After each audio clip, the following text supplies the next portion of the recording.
So let's start na para sa next topic. We have here the conditional probability and multiplication rule. So we have here the following objectives. How to find the probability of an event given that another event has occurred. How to distinguish between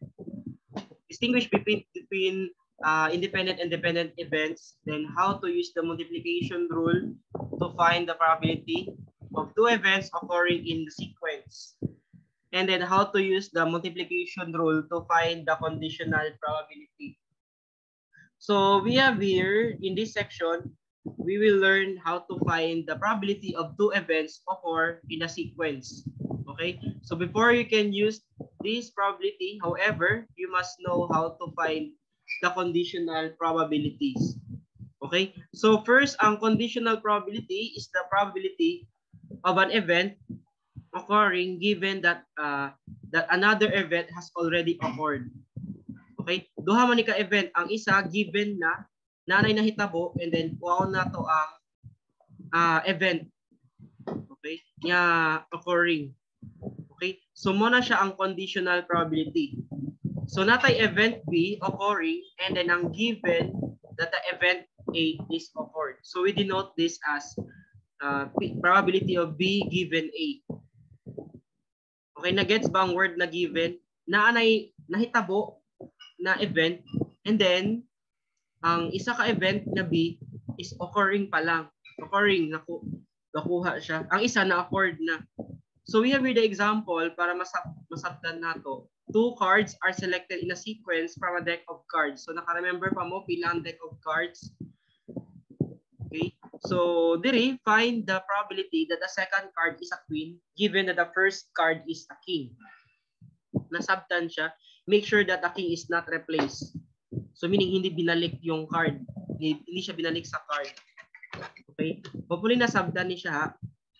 Ingon siya diri, given that the first card is a king. So meaning, nakuha mo na yung first card, king. Nakuha. What is the probability nga makakuha ka og second card na queen? Nasabtan siya. So meaning, this is not replacement ni siya ha. So hindi binalik yung card, yung sa first draw nimo. So ang hitabo, pila lang na mabilin na card. Di ba 52 cards ta? Bakit 51? Kasi nakakuha ka na ng first card na king. So 51 na lang naiwan. Okay? Nakuha siya. Given na kasi yung first card natin, king. So 51 na lang naiwan. And then pila man ang queen sa deck of card? 4. Diba? Upat ra ha. Naatay spade, diamond, hearts, and club. So ang answer ana 4/51. So you can write this as probability B given A is equal to 4/21 or 0.078. That is the answer for that probability na makakuha ka og second card na queen. Sa number 2 naman yung question, the table at the left shows the result of the study in which researchers examined a child's IQ. So naatay given problem table na sa left side nato. So naatay examine child's IQ and the presence of a specific gene in the child. So naatay gene present, not gene present. Naatay high IQ and normal IQ. Okay? So the question here is find the probability that the child has a high IQ. Okay, nasabdan. Dili tan-aw, high IQ. And the children has a gene. So kani has a gene. So sa may intersection niya 33. 33, di ba? Okay? So since 33 man na siya, makita nato that there are 72 children have a gene. Given na kasi, given na yung child nga na ay gene. So diri ka tan-aw sa 72. Total gene sa child 72. That's your the denominator given na. So unsa man ang sa high IQ 33. So your answer is 33/72. So inana siya ang pag-answer sa conditional probability. Nakuha siya. Okay? So 33/72, that is 0.458. Okay? So nakuha Sige. So proceed na. We have here the independent and dependent events. Okay? So in some experiments, one event does not affect the probability of another. So instance, if you roll a die and coin, the outcome of the roll of the die does not affect the probability of the landing of the coin on heads. Nasabtan, kasi yung independent sila, hindi man maka-affect ang pag-toss ng coin sa pag-roll ng die. Okay, nasabtan na siya. So matawag siya og independent ang duha ka events. Meaning, they can stand alone. Hindi maka-affect ang dalawang event. So yun ang example ko, yung pag-toss ng coin, pag-roll ng die. There are two events, but they are independent. Hindi maka-affect. Okay, so we have here the definition para sa independent of two events. If the occurrence of one of the events does not affect the probability of the occurrence of the other event. Okay? So sa first event nimo, na-occurred na. Hindi daw siya maka-affect sa second event na occurring pa siya. So we have here the two events, A and B, independent. Okay? Independent meaning, dili maka-affect ha. So probability of B given A, we can say that probability of B. Or probability of A given B, we can say probability of A. Yun lang. Okay? You write this on your notebook ha, kasi ito yung gagamitin natin for the formulas pag abot sa inyong exam. Importante yun na. Okay? Events that are not independent are called dependent. Okay? So of course, kung sa may kabaliktaran ng independent, dependent. Okay? So again, we have here the following example para masabdan nato sa kalainan sa independent at saka dependent. Okay, so example 2. Identify sa nato kung independent or dependent pa siya. Number 1, selecting a king from a deck of cards. Okay, not replacing it. And then selecting a queen from a deck. So kung makita nimo dire, not replacing, hindi niya binalik. 'Di ba? Example, 52 cards sa baraha, 'di ba? Ang first bunot nimo kay king. Hindi mo binalik. Okay, nakuha. Dayon, bumunot ka ulit for the second time nimo, that is queen. Okay? So ang tawag doon kay ansaman. O sige natay ano ta later. Number 2, tossing a coin and getting ahead. And then rolling a 6-sided die and obtaining a 6. Okay. So kakasabi ko lang ha, this is independent kasi walang relationship niyang dalawa, ang coin at saka ang pag-roll ng die. Independent na yan. Okay. Pero sa number 3 muna, driving over 85 miles per hour and then getting a car accident. So muna siya example. Okay. So sa number 1, selecting a king in a deck of cards. So 4 over 51. Okay? Kasi bumunot ka na ng isang card. Di ba 52 ang total cards. Bumunot ka na ng isa, 51 lang naiwan para sa sample space nimo. Okay? Then kumuha ka na ng another queen for the second draw nimo. So upat ba ang queen? So 4 over 51. Okay? So since ano naman siya, probability of B, that is 4 over 52. The occurrence of A changes the probability of occurrence of B. So the events are dependent. So the answer is dependent. Kasi na change. Okay? Sa occurrence sa probability na to. Nakuha siya. Dependent ang answer. Na change sa occurrence. Sa number 2, wala. Kasi ang answer 1 over 6. Ang isa 1 over 6. Kasi tossing a coin, getting ahead, it is 1/2. Diba? Then rolling a 6-sided die, obtaining a 6 is 1 over 6. Okay, so the answer is independent. Driving 85 miles per hour and getting a car accident, of course, dependent. Siyempre, usok man kayo mag-drive, diba? So dependent, magdepende man na siya kung sa imong usok sa pag-drive mo. So dependent ang answer. The chances of getting a car accidents are greatly increased. So dato talaga depende. sa mo ginabuhat niya miles per hour, 55, kusog na kayo na. So, bangga jud ka. So, dependent ang answer. Okay? So, next nato dire, multiplication rule. Okay? So, there is a multiplication rule for the probability A and B. We have here the probability of two events. Pag natay duha ka event will occur in a sequence is probability A and B. So again, pag probability A and B is equal to probability of A times the probability of B given A. Mao na siya ang formula para sa multiplication rule. Okay? If event A and B are independent, then the rule can be simplified to probability of A and B, that is probability of A times probability of B. Pag independent.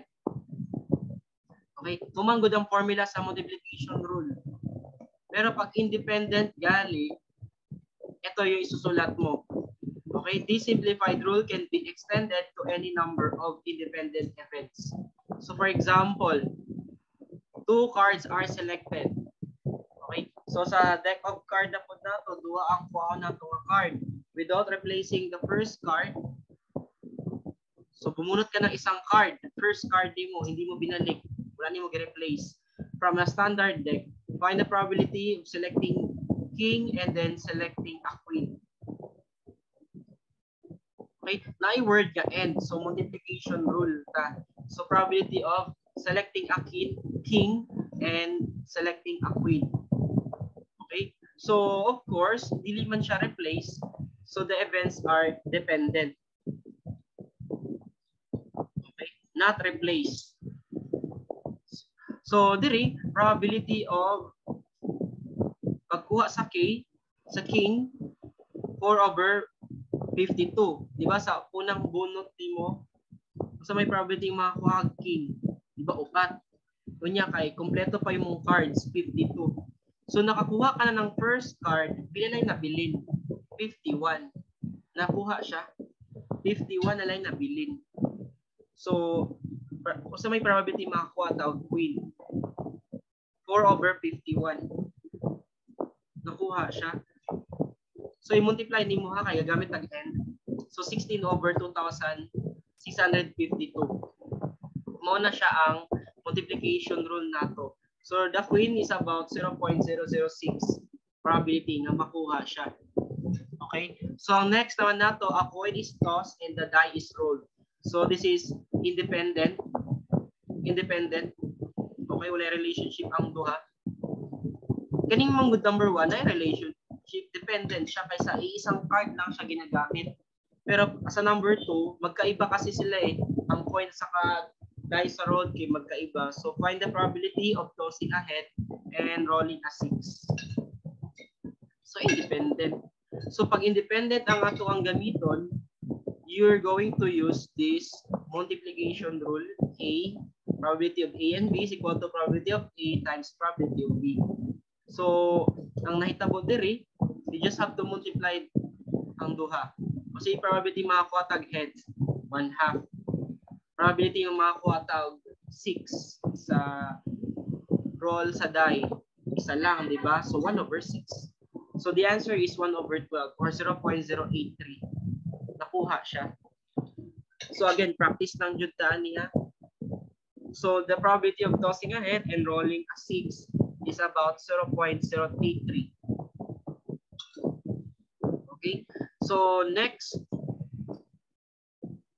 nato diri, napadi ay another example. Balik ta. Okay? So using the multiplication rule to find probabilities. The probability of particular knee surgery is successful is 0.85. Okay? Natay knee surgery. Kanya ingon sa doktor kay 0.85 ang probability niya. Or we can say this as 85%. What is the probability that the 3 knee surgery are successful? Tatlong magkasunod na 3 knee surgery nga successful siya. Nakuha. Then find the probability that none of the 3 knee surgery are successful. So in 3 consecutive nimo nga surgery, sa knee kay dili siya successful. Okay? Sa number 3 naman, at least 1 out of 3 knee surgery is successful. Okay? So nagets na siya, at least 1.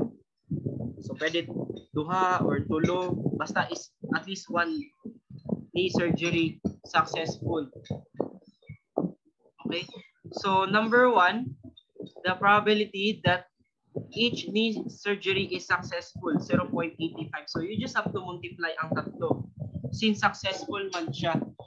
So probability the 3 surgery are successful, 0.85 times 0.85 times 0.85. Okay? So the answer is 0.614. Ang answer ani. Okay? Pag multiply aning sa tulo. Again, independent man good. This is independent, of course. Ang surgery, di ba? Wala may nahitabo nga. Nag-depend ang isa ka surgery sa another. Wala man. So they are independent. Okay? So you just have to multiply lang yung 0.85. Pero pag ingon sa number 2, nga walay surgery na successful. So yung complement niya, yung failure. So 1 minus 0.85, 0.15. Nakuha siya. Kay failure man siya sa surgery. So i-complement nimo 1 minus 0.85 or sa manang 100, di ba, 100 kasagara mo ning ginabuhat 100% minus 85% chances. Di ba? So ang complement ana is 15% sa failure ana. Okay? I-multiply nimo siya 3 beses kasi 3 yung hindi successful na knee surgery. So the answer is 0.003. Okay? So how about naman kung unused, ano na siya, at least 1. At least 1 means 1 or more. Diba? Mo may pasabot diri, at least 1, ibig sabihin 1 or more is either 1, 2, or 3 surgeries successful. So the complement of the event, at least 1 is successful, is the event of none are successful. Okay? So probability at least 1 successful, 1 minus the probability of none are successful. So nakuha naman natong none are successful, 0.003. So 1 minus 0.003. So the answer is 0.997. Nakuha siya. 1 minus probability of none are successful. Okay? Itanan man syempre, pwede isa, duha, tulo successful. So i-1 minus mo siya. Kuha ang complement. Okay? So the answer is 0.997. Nakuha siya. Okay? So inato ang paggamit sa mga real life scenarios nato. Okay? So again, kailangan sabton jud niyo ang problem ha. Okay, mo jud ang mga manggawas. Labi na ang kaning mga problems there is more on medical field. So maka-relate jud mo ani. Okay, last example, more than 15,000 US medical school seniors applied to residency programs in 2009. Of those, 93% were matched with residency position. 82% of the senior matched with residency position were matched with one of their top 3 choices. So medical students electronically rank the residency programs in their order of preference. So the program directors across the United States do the same. So the term match refers to the process whereby the student's preference list and the program's director's preference list overlap, resulting in the placement of the student's residency position. So we have here the following questions sa pag-answer na to. Find the probability. Oh, wait lang. Find the probability that a randomly selected senior was matched with a residency position. And it was one of the senior's top 3 choices.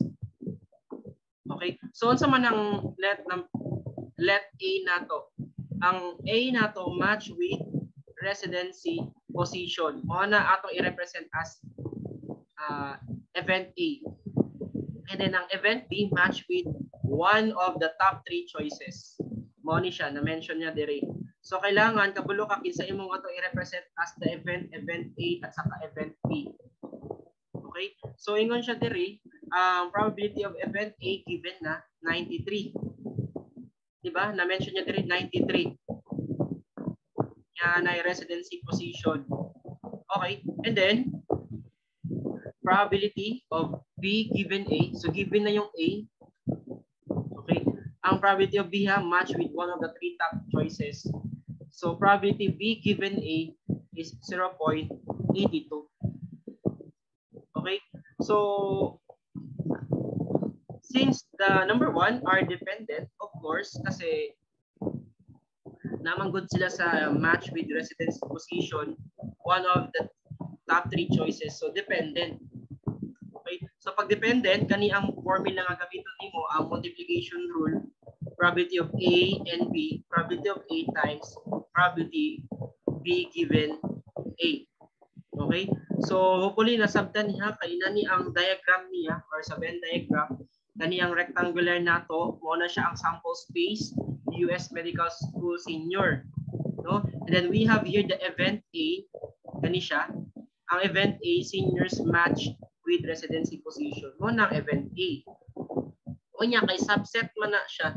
Meaning, kaning dako nga circle, kaning color blue, sulod pa niya ang kaning color, buta na to, color violet, kaning color circle. Seniors match with one of their top 3 choices. Ibig sabihin, dependent. Kasi, nagdepende man siya diri sa color blue na to nga circle. Nagdependent siya. Okay? So, ang naitabo diri, you just have to multiply kasi multiplication rule lang. 0.93 times 0.82. So, your answer is 0.763. Okay? So, sa number 2 naman, find this probability, use the complement. Okay? Kasi ang question diri, find the probability that a random selected senior who has matched with a residency position and did not get matched with one of the senior's top 3 choices. Not, did not. So na-mention niya did not. So you use the complement. So 1 minus 0.82. Nakuha. 1 minus 0.82. Sa katong top 3 choices. Top 3 choices did not get match. So 1 minus 0.82. Okay? So sa number 3, will it be usual for a randomly selected senior to be matched with a residency position? And it was one of the senior's top 3 choices. So sa kaninga question, ingon siya diri, is not usual because the probability of the senior being matched with a residency position that was one of the senior's top 3 choices is about 0.763, which is greater than 0.5. Okay? Okay, na-solve naman nato na siya ganina. Kanima na siya. Okay? So, nakita nato nga greater siya sa 0.05. Okay? So, again, practice ng jud daani kay daghan kay tag mga challenge, okay? Na i-solve nato diri. Okay? So, diri na kumukuha sa inyong assignment quiz exam daw. So, again, mag-answer mo diri. Okay? So, that's it.